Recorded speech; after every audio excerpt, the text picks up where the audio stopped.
This is an Audio Wool original. This episode of Frightday is brought to you by Gates of Hell Chipotle Hot Sauce by Frightday. Bold chipotle flavor blended with habanero peppers for just the right burn. Kissed with garlic and passion fruit. Zero human blood, like none at all. Visit shop.frightday.com before the first batch disappears.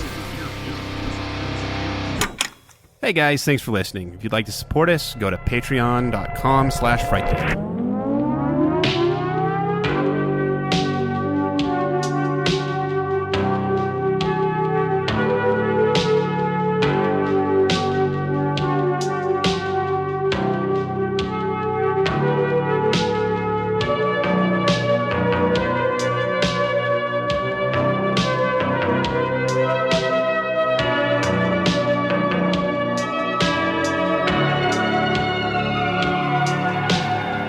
It is Frightday.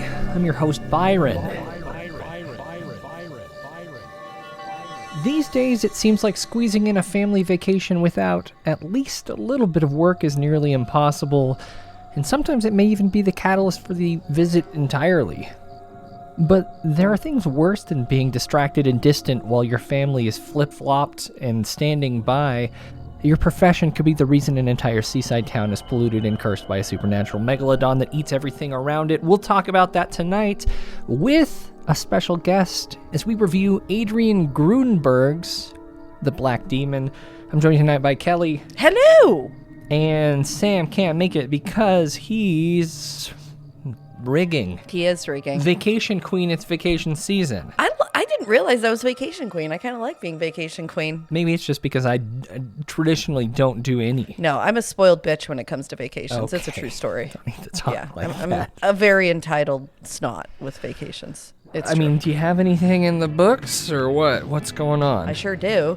You know, funny you should mention that Sam and I are really trying hard to get a dream road trip vacation underway, but we just keep hitting potholes, man. Was this the road trip that's going to end in Montauk in August? No, I don't think we're not going to go quite that far. I mean, it would be really, really cool. But instead, for my 40th birthday, Sam offered to take me on a Fundango road trip, and we were going to go Fandango. down past Skinwalker Ranch, over to Area 51, up past Mount Shasta, through Bigfoot country, and then back across near one of the Air Force bases that there are lots of UFO sightings at. So it was going to be kind of like a Captain Kelly's road tour. Anyhow, I don't know if we're going to pull it off. It's feeling like slimmer odds these days. So the vacation queen's feeling a little bitchy about that. But What are you doing in September? I don't know. What are we doing in September, Byron? Well, I think we might be heading to Vernal, Utah for Phenomicon. It is the worst name. Pretty isolated, weird little event in eastern Utah. Almost the entire cast of characters is revolving around the show Secrets of Skinwalker Ranch. It's got all of the amazing crew, mostly Dragon. Okay, Dragon, Travis Taylor, Have you of watched course. a single episode of that? Absolutely not. I don't watch that Okay, show. you need to watch one episode at least. Do I have to? I don't know if I do. You do, especially if we're going to go to this. Dragon Arnold, Travis Taylor, Eric Bard, Caleb Bench. Are they just making up names at this point? Nope, these are the people that are in that show. You would understand and know all of them. A handful of folks from Expedition Bigfoot are going to be there. George Knapp, of course. Did we get press passes? We may even have a table that people can come and hang out on. Holy fuck. Yeah, it should be fun. There's going to be an escorted trip to the perimeter of Skinwalker Ranch. I don't know what that means. There's ghost hunts in Yes. downtown Vernal, Utah, so much more. But yeah, I think that's kind of what I'm aiming for our end of summer little hangout. So if anyone wants to get weird with us, that's probably where we'll be. I could not be more for this idea. September 6th through the 9th. And immediately after that, I'm driving back to Salt Lake City, and I'm flying back to the desert. I'm going to Palm Springs again, Kelly. You're like a Palm Springs vacation king now, so you can't even make fun of me for my vacation queening. That's anymore. true. I'm a future snowbird. I just like it there. I think that's probably where I'm going to set up home base. I might just sell this house now that it's worth, I don't know, 3 times as much since Missoula's like a new Are you really going to do that? Is that what's happening? No, I would never sell this place. I mean, you would make a lot of money. I still don't think you'd make enough to afford a place in Palm Springs. No offense. That's probably Those places true. are real expensive. Patreon.com/Frightday, thefrightdaysociety.org. Come on, guys. I want to live in Palm Springs. I mean, I feel like we're going to have to do some major upticks in order for that to happen. We could Numbers just start a gotta go up. Kickstarter for a Palm Spring vacation house for Byron. Well, I did that for the chair. Remember the bone throne? I feel like in the world of inflation, people really stressing about money, I feel like that could be a really successful You campaign. should notice I don't have a throne made of bones behind me. He doesn't. It's true. We did. really I mean, there doesn't. was a handful of really great folks who did support my cause of buying a plastic chair that looked like a throne made out of bones. Where did their money go, incidentally? Well, I went into the studio over here. It just didn't go directly into a bones throne. So Okay. I it's mean, okay. a studio's the really money, great too. money didn't Thanks, go. everyone. Yeah, I really appreciate it. We continue to expand this thing with the video stuff that we do for Twitch at twitch.tv/Frightday. I think our live episode's coming up soon. I don't know if it's this next week or the week after that, but if you want to know when we go live first, of course, you follow or subscribe at twitch.tv/Frightday. Woo, woo. Really appreciate your support, especially after all the hard work that we put in, Kelly. And speaking of work, it's time to get back to it. Get back to work. Because these DVD copies of A Home at the End of the World aren't going to put themselves away. It's time for staff picks. They say so much, but they never tell you if it's any good. Werewolf movie with E.T.'s mom in it. The Howling, horror straight ahead. That movie feels recent to me. That's terrifying to think about. It's not. It's not recent at all. I've got a bit of a spoiler. I don't want to tell you everything about my review of the movie that we're reviewing tonight for our main event, but I am going to tell you it was not my favorite. In the spirit of less than perfect shark movies, I would like to recommend a gem. Oh. You know, those who have listened to the show long enough know that I have a very weird lack of memory. I think I can probably name on one hand the number of memories I have like before the age of 15. What? I know. I don't know what's wrong. I've talked to our psychiatrist about it a lot, and he has no answers for me. So he like thinks it might have to do with 13, my ADD. I don't know. 12. Now you're diagnosed ADD. Oh no, I've been diagnosed that for a long ass time. You my kidding me? Anyhow, he thinks it might be that, or maybe my like unchecked anxiety at that age. Who knows? Yeah. You've been in survival mode for the past 30 years or so. My body could be an industry leader for the production of cortisol, I'm pretty sure. Here's what I will tell you. This movie is bad enough that it made its way through my inability to remember anything. And I actually have a memory of watching this movie when I was like 10. Spit out. Spit it out. Jaws the Revenge. Instinctively, man has always been drawn to the sea. Its beauty, its mystery, its secrets. But there is also a vague uncertainty, a sense of intrusion into an alien world, where man is unwelcome and completely at the mercy of the most terrifying predator on Earth. Man's deepest fear has risen again. Jaws, the Revenge. This time, it's personal. This is not 1, 2, or 3. This is 4. Jaws the Revenge. Okay. You might recognize it as the one with Mario Van Peebles. Don't know. I don't even know who that is. You don't know who that is. Okay.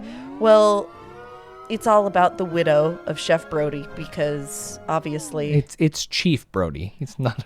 You said chef. Chef Brody. Sorry. I was actually this morning I was researching when the next season of The Bear comes out. So I'm really sorry. I was in be it. chef mode. I apologize. uh-huh. Yeah, Chief Brody's widow, who's played by the original actress who played Chief Brody's wife in the movie. Lorraine So Gray. we've got some carryover, right? And actually we've got other returning actors, which almost makes it more sad, I think.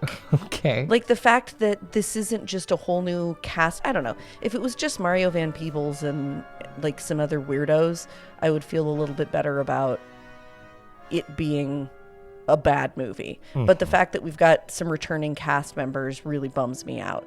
Lorraine Gary playing Ellen Brody. Okay. Michael Caine somehow got tricked into doing this movie. I really don't know how. One of the brothers, if you remember from Jaws 1, they had 2 kids. One of the brothers gets killed. Even though in Jaws 3, he was terrified of the water, he's just randomly, nonchalantly out in the water in this one and gets killed. Again, in the spirit of wildly unrealistic shark movies, the premise is that this shark is the same shark and it holds a grudge. And so it has literally traveled in order to track down Chief Brody's surviving family. Okay. Yeah. We are in the Caribbean. Somehow Bruce has made it down from Amity and is stalking the family of Chief Brody. It's bad. I really do like the fact that Mario Van Peebles and his dad were both in it together. I thought that was kind of cute. That's where it ends. It's wildly bad. I was watching the preview for it and trying to remember. I don't think I had any recollection at the age of 10 whether this was a movie that took itself seriously or not, because I don't think I would have even been able to identify what that meant at that point. I feel like it did. I'm going to rewatch it, Byron, just because why not at this point? We've given a lot of this week to bad shark movies, so I'm just going to double down. I think that it is kind of like the movie we reviewed tonight in the sense that it isn't an over-the-top cocaine bear laugh fest.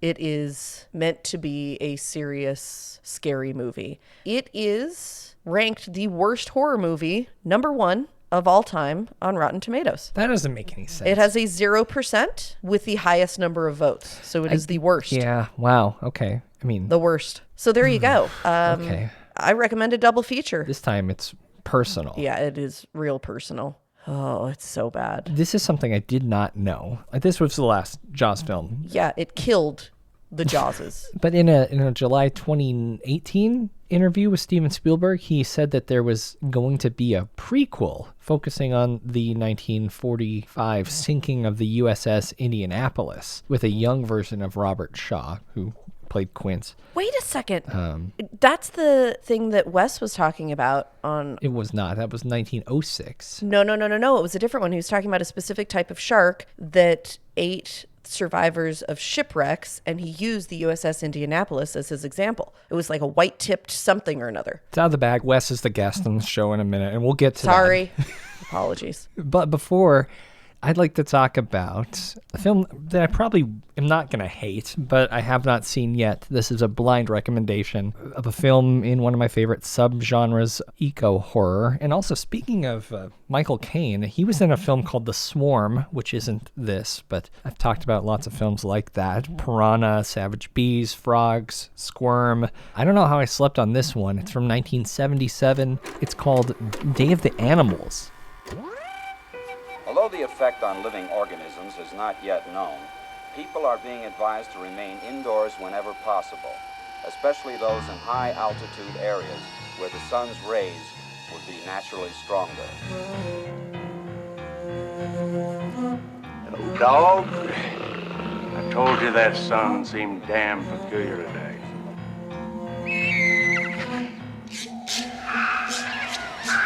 God send a plague down on us because we're just a bunch of no good fellas. Sure are that, Sam. Something strange in the woods, and I don't know what it is. I know these city folks sure wouldn't take much to panic them. Damn it, Doc, get out of here!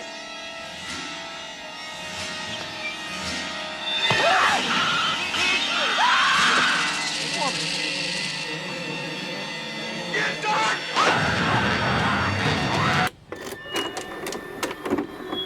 Oh, I've never even heard of it. Well, God sent a plague down on us because we're a bunch of no good fellers. Okay, so it's religious? The depletion of the Earth's ozone layer causes animals above the altitude of 5,000 feet to begin attacking humans.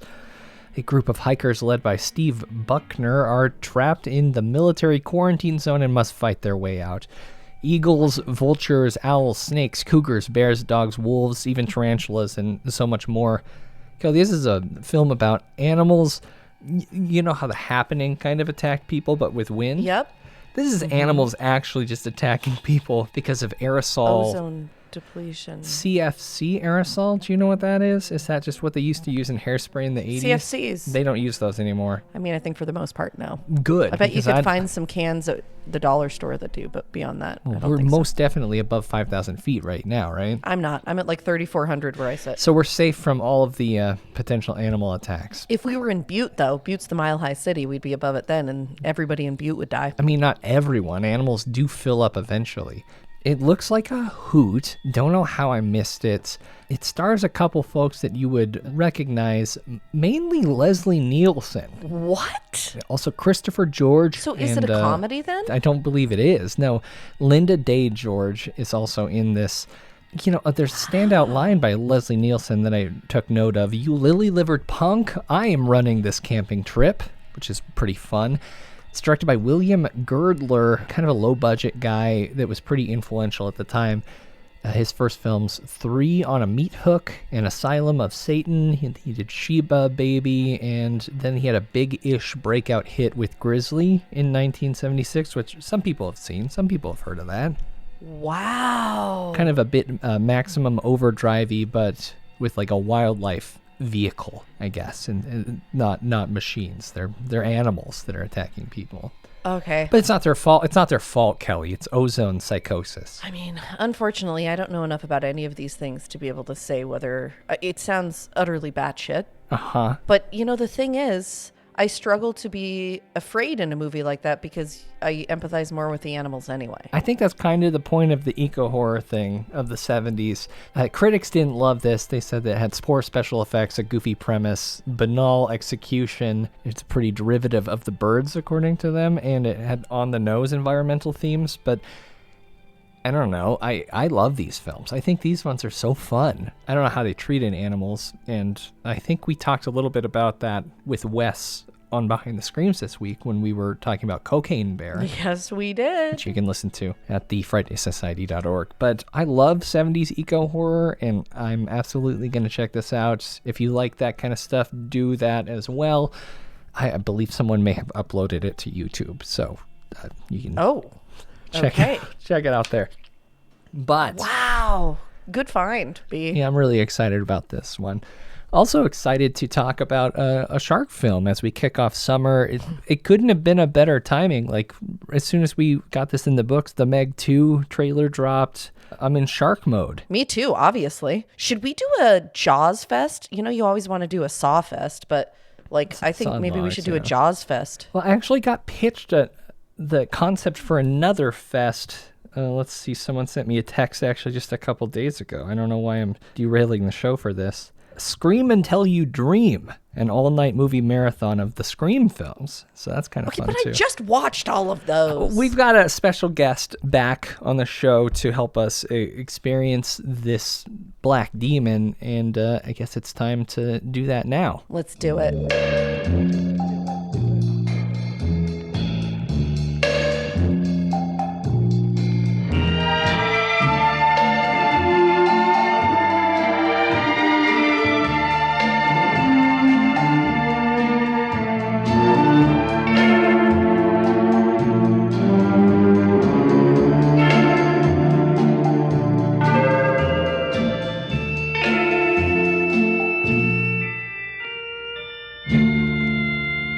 We hope you're enjoying your visit here this evening. Now, on with the show. The Black Demon is a 2023 supernatural shark horror film directed by Adrian Grunberg.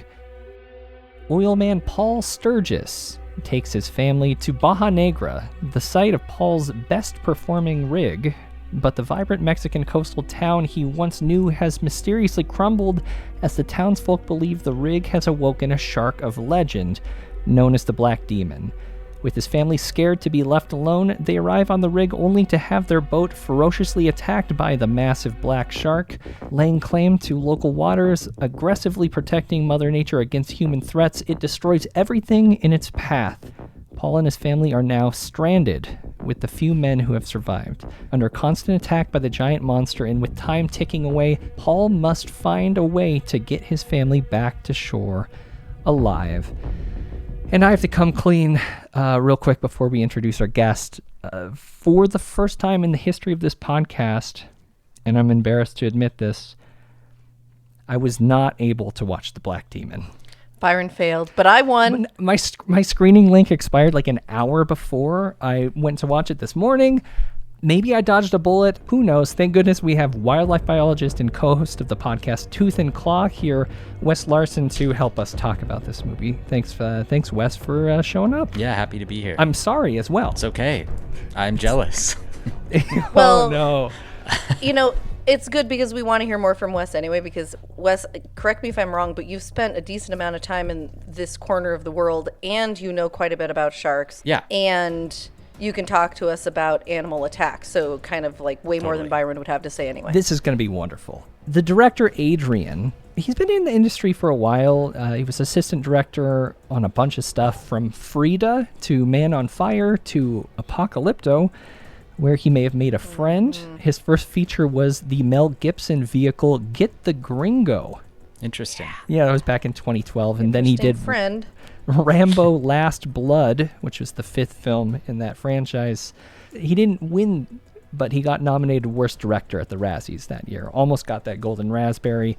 This film was not shot off the coast of Mexico. They started shooting December DR 2021. Yeah, Dominican Republic. Kelly, you've been there. Yeah, my sister's there right now. I have lots of thoughts and feelings about that too. Wes, any insight into why they might film there instead of the actual location of the movie? I don't have any. I mean, I did, like, I immediately clocked that it wasn't in Baja, because Baja is very arid. It's like deserty throughout. And this movie has lots of big palm trees and like kind of green, and yeah, it doesn't look like Baja at all. So I'm not totally sure why they decided. There's plenty of parts in Mexico that look exactly like the DR kind of. So I don't know why they said like, this is going to be Baja. We're sticking to that. So yeah. That is really weird. Premise of the movie, Byron, I don't know if you want me to give you a quick summary. I think I kind of went through the whole thing, right? Like we've got, I mean, Paul shows up to a town in rougher shape than when he left it. Yeah, I mean, basically we have like a super stereotypical asshole oil executive who is responsible for the utter destruction of the natural landscape in the area. And that has also taken the form of a giant megalodon demon shark. Yeah. And so the townsfolk are aware of this. They've seen it. They are. Well, it's a curse. It's not just so like the oil itself was a curse, and then the shark is a metaphor for the curse of the oil. I mean, maybe that's like, I don't know, because there is an actual legend of a demon shark. Yeah. But I don't know whether that even relates to this. Wes, is that something you've ever run into? The actual legend? An actual legend? Yeah. No, I've never heard of the actual legend. I've done some reading about it. It seems to be just something that like fishermen on the coast see, and it's like an urban legend. It ranges between 30 feet to 60 feet long shark. Some people say it's as big as a school bus. Sometimes it's like 100 times larger than a normal shark. But one of the things they always go to is that it's black as night or ash gray, and it has piercing eyes that are, quote, almost somehow darker. Okay. I mean, to me, I had no idea this was a real cryptid. Yeah, there's something about, I don't know if the science even checks out, but that if there is some abnormally large shark, that it could be like on the high end of outliers for great whites with hypermelanism, which was not something I had heard of before, but that was the thing that I read in terms of like a supposedly possible scientific explanation for it. Yeah. I mean, how long did they say it was? 60 feet. Yeah, so it's 30 not to 60 feet. Yeah, I mean 60. Yeah.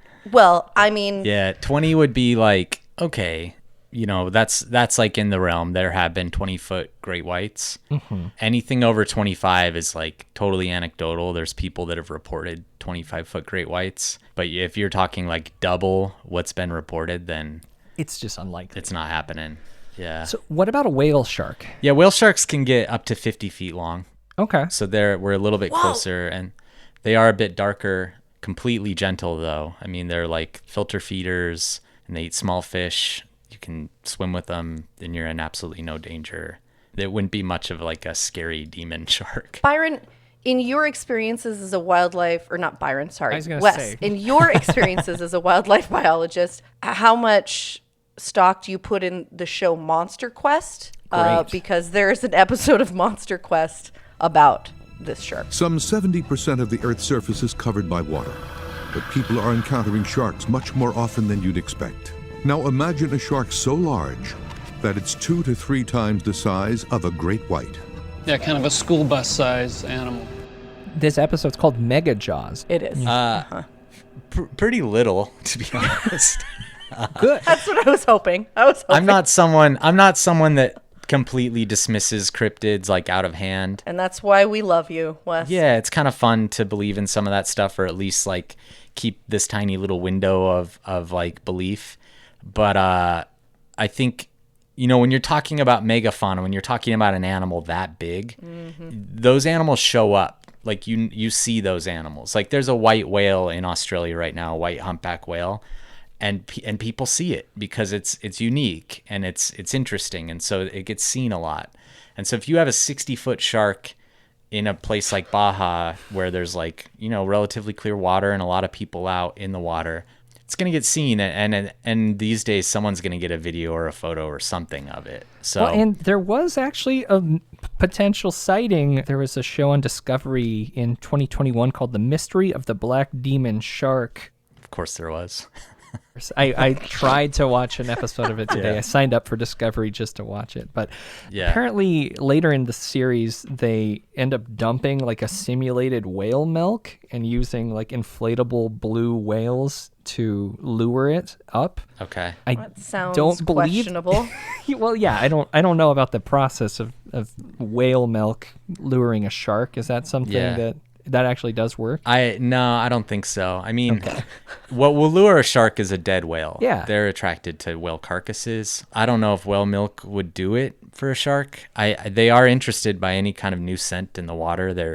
They have extremely fine-tuned senses, and they can pick up on really minute concentrations of scent. But I don't know. I don't see that really triggering a shark. I could see it being like more of a trigger for an orca, because they do prey on baby whales, and that's something that I could see it like being like, oh, we got a lactating whale, that means there's a calf around. Okay. So for me, that makes a little more sense, but I'm not gonna like say that happens. Interesting. Okay. Yeah. The most they got was like a drone shot or maybe even a helicopter shot of a shadow in the water. Nice. That's the big. Was it like, the shadow of the helicopter?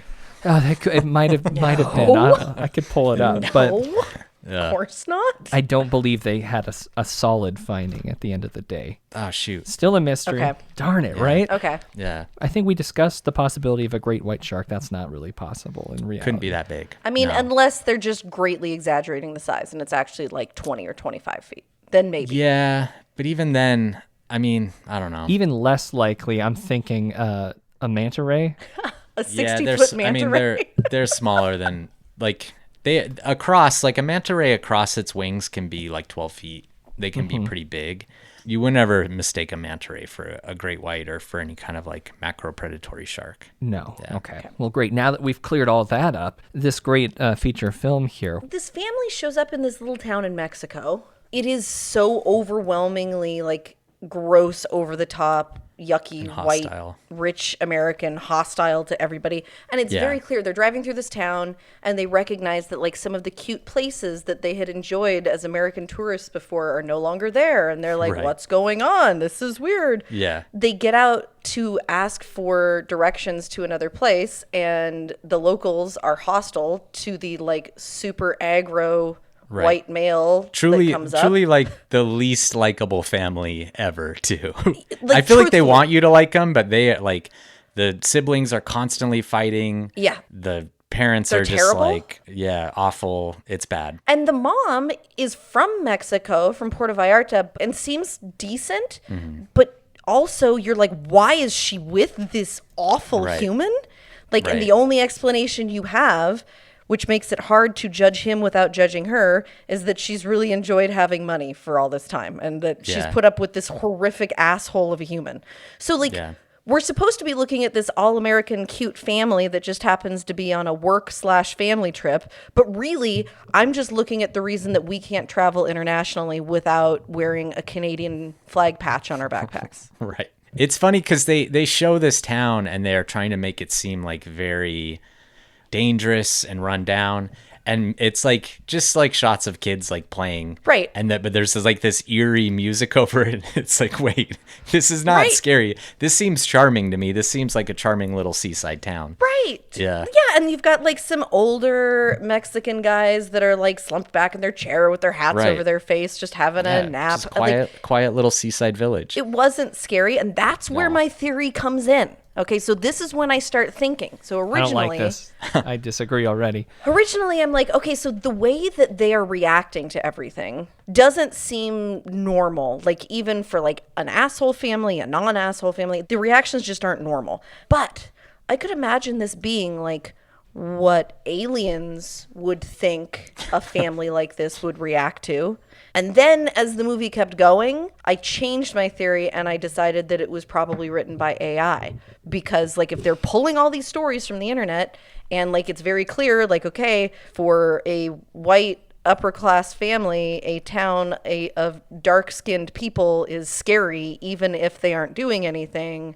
Oil rigs are evil, and a demon shark from some ancient religion, which I don't think that connection is true. In the movie, they make a connection. What was it?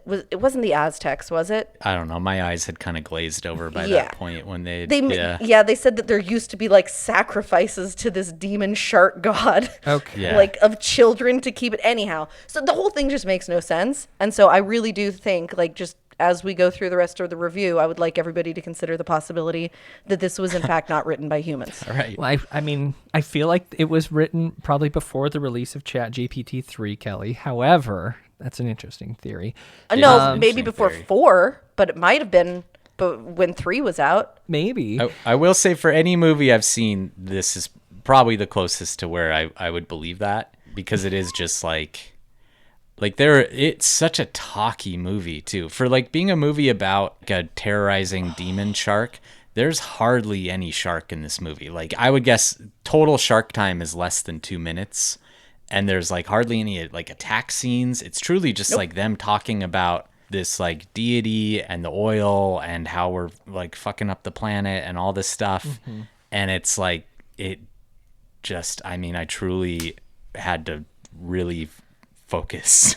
It was hard. So my favorite point was when Byron, just to bring you up to speed. Please, I would appreciate that. The dad is there he works for an oil company and he's there to inspect an offshore oil rig. It's weird because the person that was supposed to take him all the way there doesn't take him all the way there. He like just takes him to one point and says, I can't go any further, and gives him his own boat to go the rest of the way. Okay. Meanwhile, his wife and kids are back at this cute little like seaside, restaurant bar, get into a fight with the locals, which was again like the way this fight progressed was so strange. This local comes over and is harassing them and being, creepy. The mom immediately smashes a bottle on his head and is like threatening to cut everyone, gets her kids behind her. It's like 0 to 60 in like 5 seconds. I'm like, wait, what? Like, I considered myself to be a pretty protective mom, and I can't even fathom that being the direction that I go in that scenario. I was like, but maybe artificial intelligence would think that. What's the representation of the Mexican people like? Because I was kind of curious. Horrible. This is the guy who did get the gringo. I was like, is he an American? And then I dug a little bit deeper. Adrian, he was raised in Spain by Argentinian Jewish parents and then moved to Mexico for a while, where he lived there for 15 years. So, well, he's apparently hung around Mel Gibson way too long. Yeah, I mean, I think that's possible. Because I will say they like paint at the beginning. You're like, oh wow, all these locals are very hostile and like very aggressive. Mm-hmm. And then as it goes, you learn that it's like, oh, this oil facility has brought on all like drought, and which is like, you don't really even realize that's a thing until the end. Like the demon shark and drought and all these environmental like other things that have happened because of this curse. All the people are kind of just like swept up in that, and that's why they're all kind of like grumpy and angry and everything. And that doesn't of course excuse like the guy sexually harassing the like 12-year-old daughter. Of course not. But still. Okay. It was very heavy-handed as like, this is anti-oil, whatever, which, great. I'm all on board with that. Yeah. Like they are just hitting you with a hammer with it. It's not like nuanced at all. Sure. No, and it doesn't even make that compelling of a case, because as the story evolves, the guy goes out to the rig. The mom now is running from these hostile locals with her kids and finds a boat with a guy in it and begs the guy to take them out to the rig. Now, the guy says no at first, and then she offers him a wad of cash. Then he decides to take them. But you quickly learn that the reason nobody will go all the way out to the oil rig is because any boat that goes near it and then tries to come back gets eaten by the 60-foot black demon shark. Great. Okay. So there's a rational reason to not do that. Yeah. Right. But he so still this takes really money sweet guy, and like... Right. Yeah. I mean, Like maybe he was $100. just hoping. Oh, man. Yeah. Or maybe he just was like really nice and said like, look at these poor kids and those guys might do something, so I'm going to help them. Anyhow, so she gets the kids out there. Meanwhile, the dad is out there fighting with the 2 remaining oil rig workers because the whole thing has gone to hell. And he's yelling at them for it being all run down. And it comes to light. The whole place has always been a shit show. It's always been leaking oil. It's never passed a safety test. And he's been signing off on it for like 15 years. Yeah. It's really entirely his fault and his company's fault. Whenever you get an underwater shot, there's just like oil billowing everywhere. Yeah, Really? oil Okay. and Jesus. body parts. Yeah. Like heads and legs. But that have was somehow... a vision. Oh, yeah, that's right. That was the a little vision. girl There's a having vision like, in this, huh? when people go in the water, the shark can make them have visions and see things. Yep. So the little girl falls into the water at one point and she sees just tons of body parts floating everywhere, and then they pull her out. This is a supernatural. Yeah. Oh, Okay. Yeah. Let's talk more Yeah. about that. Is that the extent of this pretty shark's much ability? Yeah. Okay. Well, good. I mean, That's he's pretty much really how much big. they explain it too. He's also, I think we're supposed to understand that he's very old by virtue of the fact that he is very scarred up. Okay. He looks like the shark equivalent of a really like racially insensitive Mexican cowboy from like a 1960s Western is the way I would describe it. Yeah. I'm trying to think what episode it was. 174. We can't talk about this movie without talking about the Meg. Yeah. The sequel's coming, yeah? Yeah, it's an is. odd week to be talking about this because I did just watch the trailer recently. Number one difference before you go into it, because I do want to throw this out. Yeah. Meg clearly does not take itself seriously, which is what makes Meg at least fun. Yeah, and it looks like Meg 2 is going to be like Even more. even wilder, almost like a Piranha Yeah. to Piranha 3D or 3 Yeah. Double D Well, kind of move. and to me, that's what made Cocaine Bear fun, was like it was very self-aware. I didn't Which feel we like this talked movie about was on- self-aware at all, which just again talked is a about- point for Which it of being course AI. we just talked. Oh my God! Which of course is what we just talked about, Kelly, on Behind the Screams this week. was. A bunch about Cocaine Bear. The Meg came out of a trench. Was it the Marianas Trench, or was I think, it? I'm I trying think to it remember. was. Okay. Where did this shark come from? The black demon. It was they don't- conjured. Conjured. That's the thing, is they conjure it, but then they also say it's a megalodon, which is a prehistoric shark. So it doesn't. It's kind of like they're firing on all cylinders, like trying to come up with the origin story for this demon. Like part of it's religious, part of it's like mythological, part of it's cryptid, and then it's also paleontology. It's like it's everything all at once. Everything. Yeah. So a little bit over a month ago, it looks like you spent some time with sharks. You're not afraid of like a 2.5 million year old megalodon like popping up, right? No, I mean, I'd be afraid of one if they existed, but they've been gone for a while. And again, like if this were an animal that currently existed in our oceans, the oceans are massive, and like there are like a coelacanth is a prehistoric fish that they rediscovered in the 70s, which is pretty crazy. But this is a very deep dwelling fish that was rediscovered, and then since then we found more. I think if you find, a coelacanth is probably 7-8 feet long. If you can find one of those in like some of the deepest oceans in the world, a megalodon would show up too. Like sooner or later, one of these sharks show up. they just don't exist anymore. This is an animal that's been extinct for a very, very long time. Probably feels really silly having to say that this does not exist, but it's gone. It's silly. It's like something that comes up because you do get these Discovery Channel shows where they're like searching for a megalodon. Megalodon was spotted. We're gonna go find it, and it does make people think that maybe they're still around, and they're not. But it's cool that they were at one point because they're a really neat animal. Yeah. What experience do you have with sharks? How much time have you spent around sharks? Quite a bit. Growing up, they were my absolute favorites. So as I became an adult and was able to travel a little bit, I have taken a number of trips that have been focused on seeing sharks. And so I've spent a lot of time with whale sharks, a little bit of time with great whites, bull sharks, sandbar sharks, nurse sharks, hammerhead sharks, a lot of species of shark that I've been able to swim with. So they call them the bears of the sea. Yeah, I think that. No, I don't think they somewhat say that. okay. I don't think you just make that up. Yeah, I just did. Okay, so Wes, then kind of like you were talking about with bears, then with sharks, if you were stuck in a giant saltwater lake with one shark, what species of shark would it be? I mean, there's dozens and dozens of species of shark that are completely harmless to humans.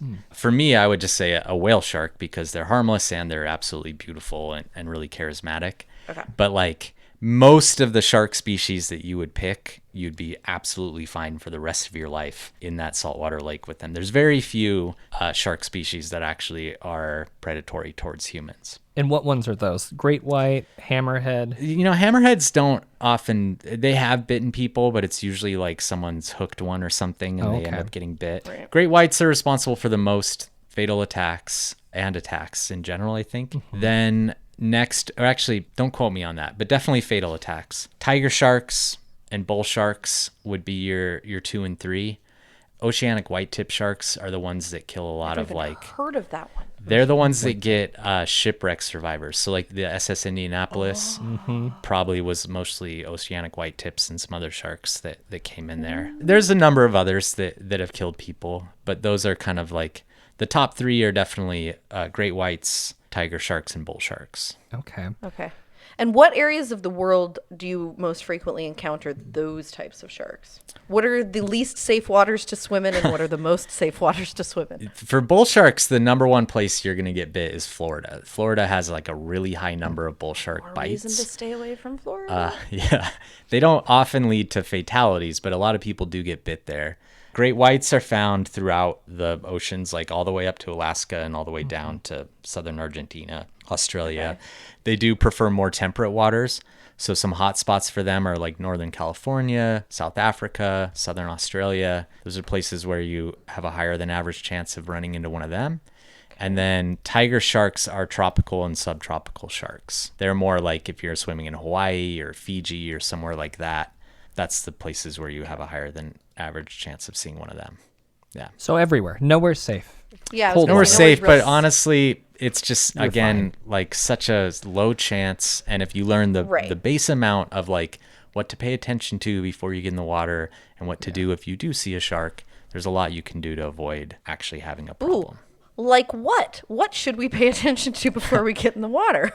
A couple really important things are timing. So like early in the morning, late at night are times when sharks do tend to do a lot more hunting. So those are times you maybe want to be a little bit more careful. Murky water that has a lot of prey in it. So if there's like a dead whale nearby or sea lions or something like that, that's something to pay attention to. If there's dolphin activity, actually, it's more likely there's a shark as well because something brought those dolphins there that would also bring a shark there.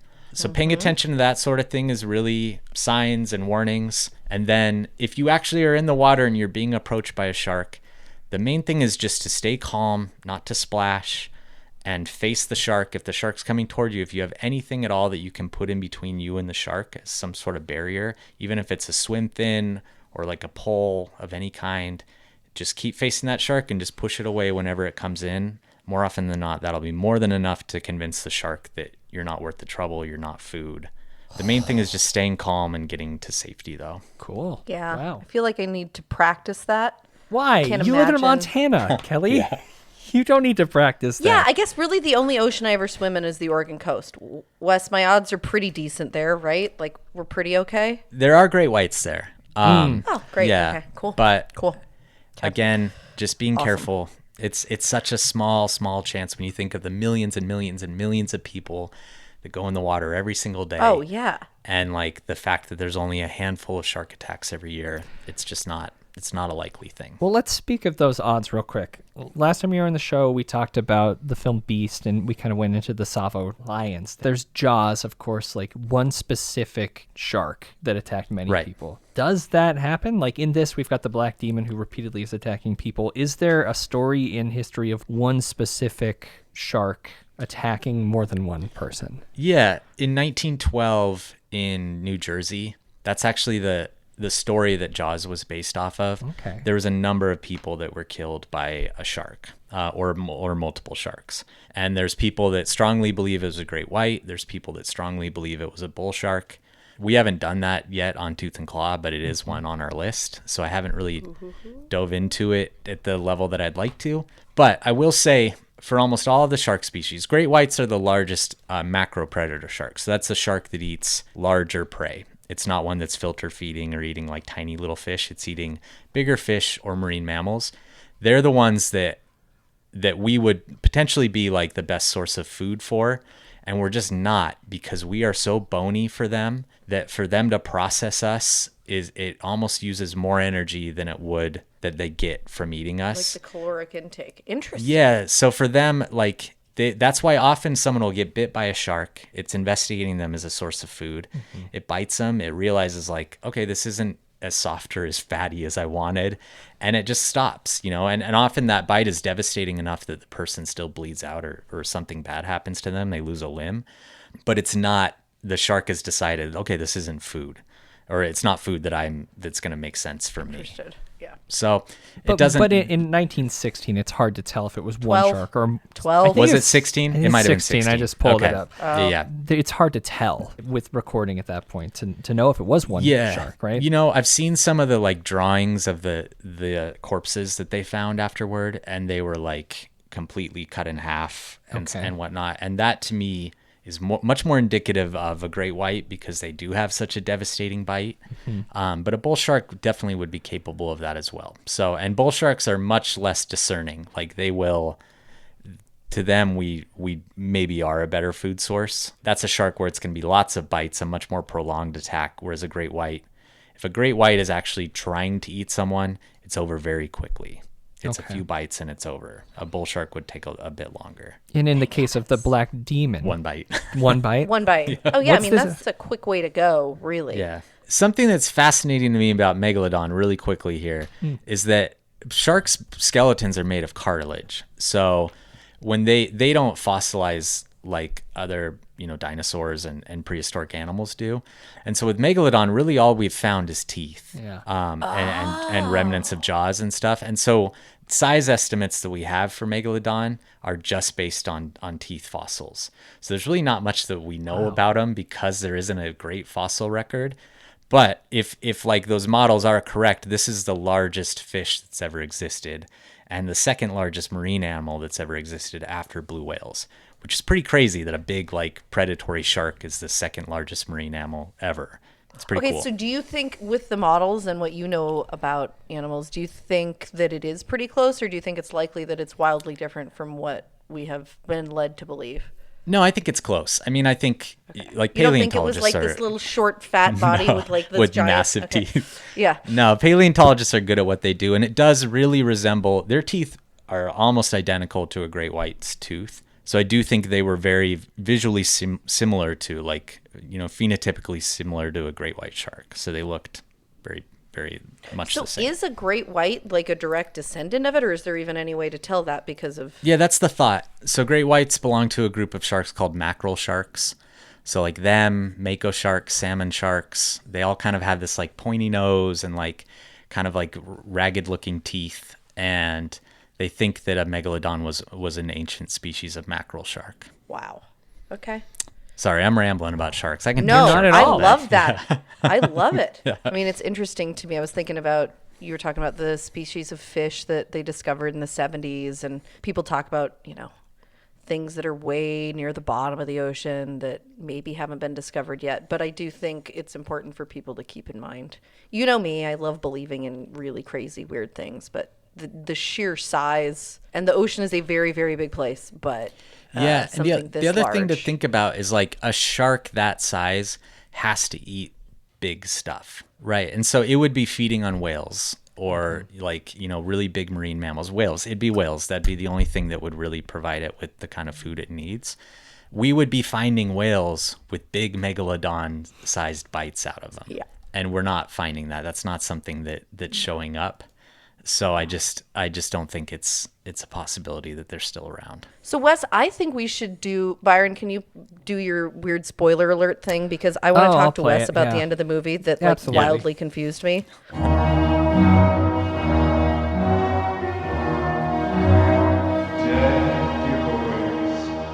This is the point in the show where we spoil parts of a movie. This film, The Black Demon, I believe its theatrical run has ended, and it is going to be available on VOD on the 30th.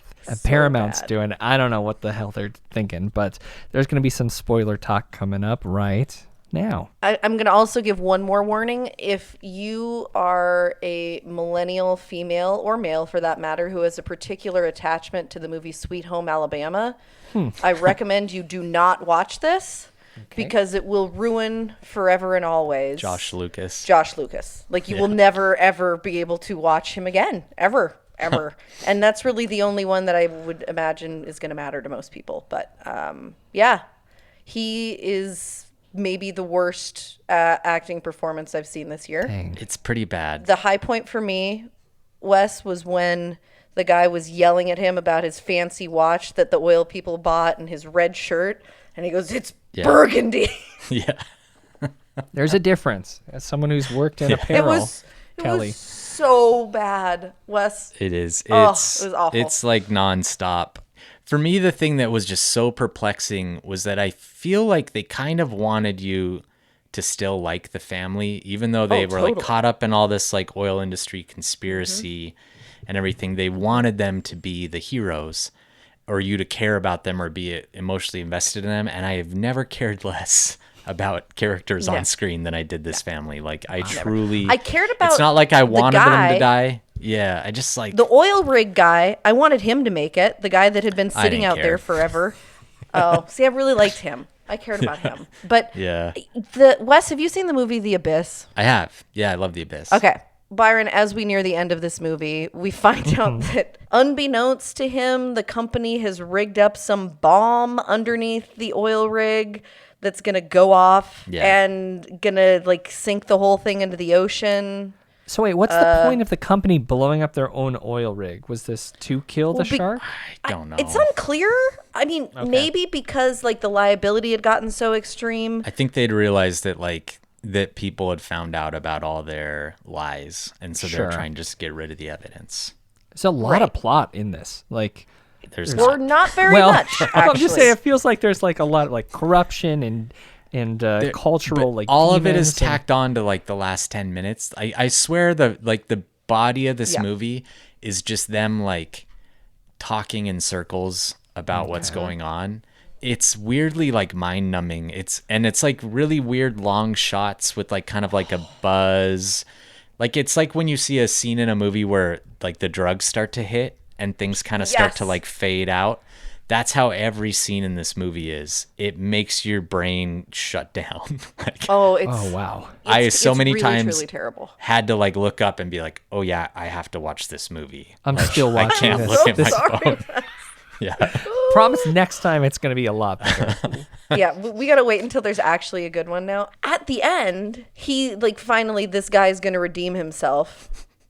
This is my favorite part. Gets into a scuba suit and goes to like I guess was going to put the bomb in the shark's mouth. He was going to be bait for the shark to eat him, but then he was going to detonate the bomb as the shark ate him. So like, isn't it Jaws 2 does that, I think, right? Yeah, or Jaws, is it 2 or 3D? I can't remember. But I think There's a plot point where there's like It wasn't a tank. one. That's all I can Yeah. tell you. It was not Jaws 1. I mean, You're it was Yeah. similar in that they blew up the shark at the end, but Yeah. Right. there's this part. My favorite part of the entire movie is like Josh Lucas goes down in the scuba, and he calls his wife, and he's like, "Honey, we're gonna have to take a rain check on those margaritas." And when he said that, I literally put my hands on the side of my head and just went, "Oh my god, this movie!" So, Wes, And then what it eats felt it right like, after.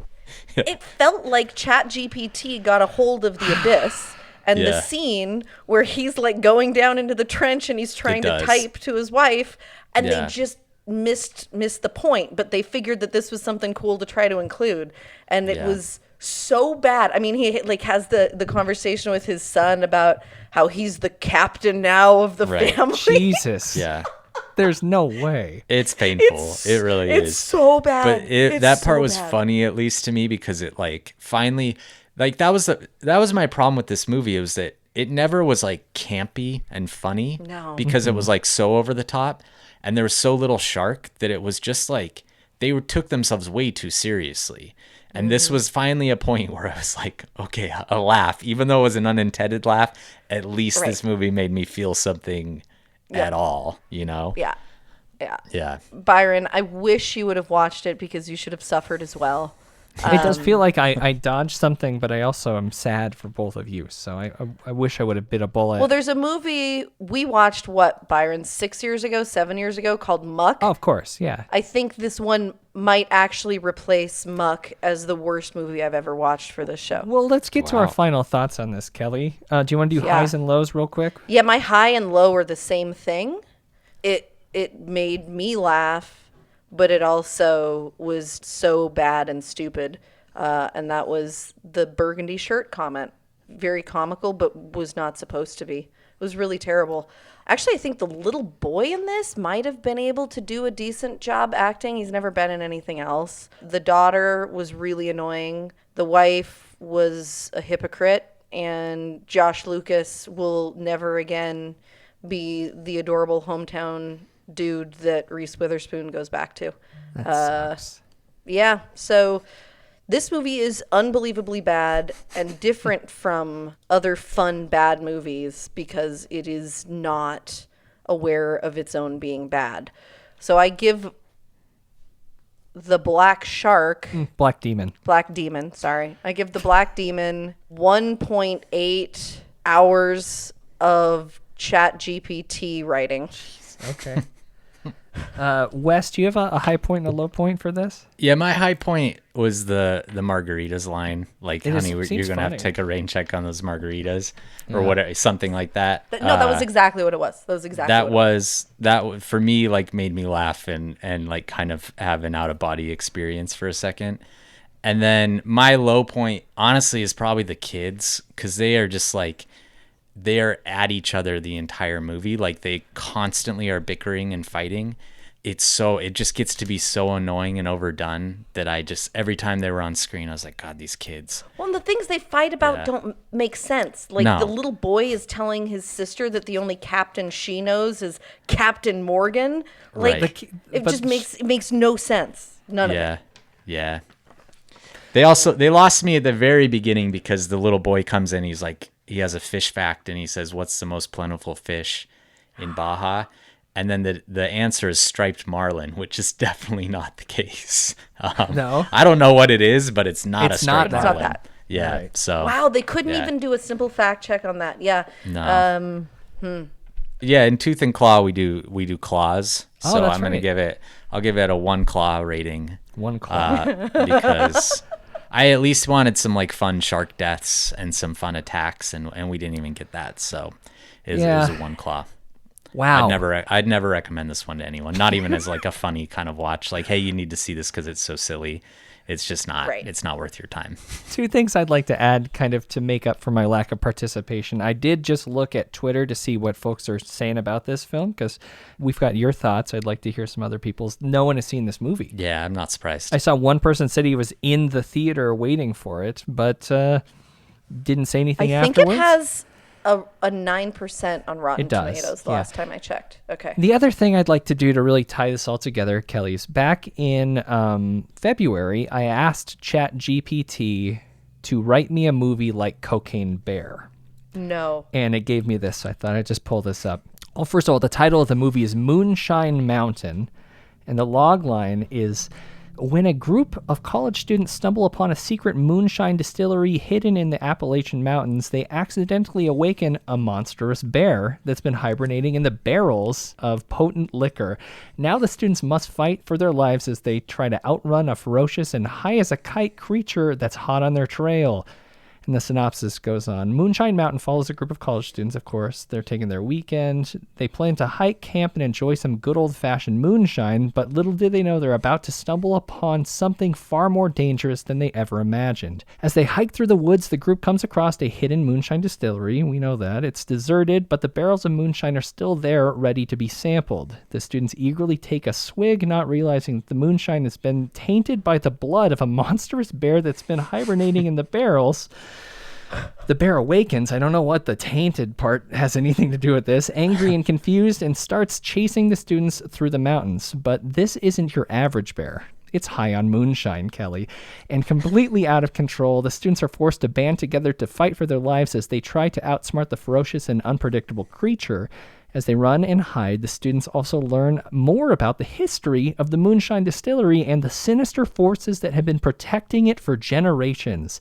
They realize that the bear is just the tip of the iceberg and that they're in way over their heads. Moonshine Mountain is a thrilling horror comedy that combines the backwoods charm of Deliverance with the irreverent humor of Tucker and Dale versus Evil. It's a wild ride through the Appalachian Mountains filled with laughs, scares, and plenty of moonshine. So, Okay, that's actually better than this. Well, so, Yeah, I'd watch that.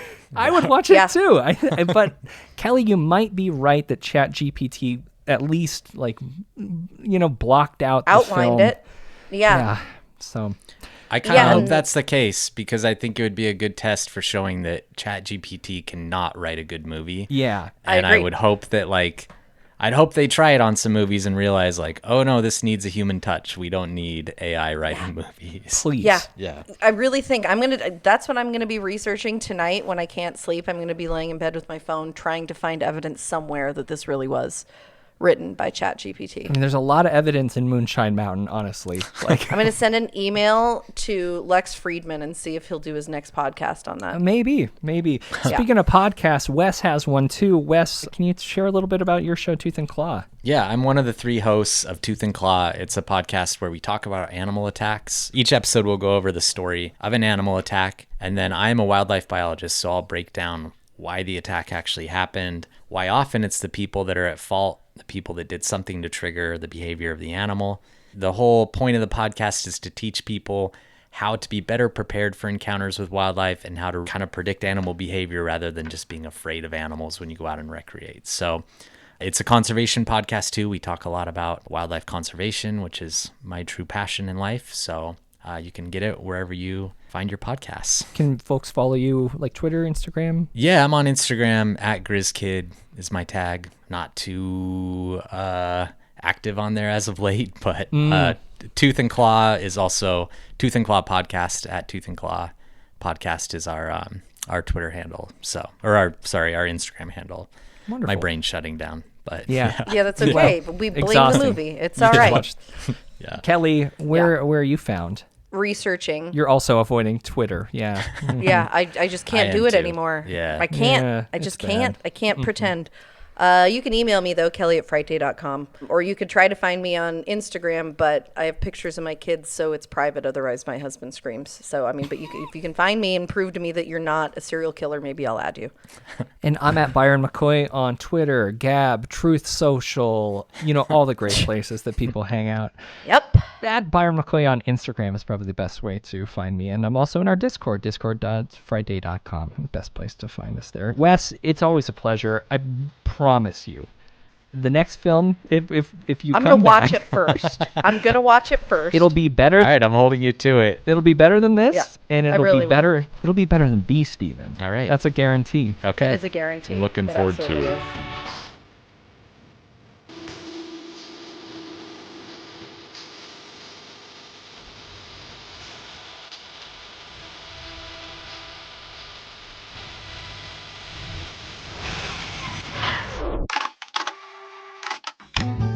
been listening to an Audio Wool original, produced by Byron McCoy, theme music provided by Cemeteries. For more programs like this, visit audiowool.co.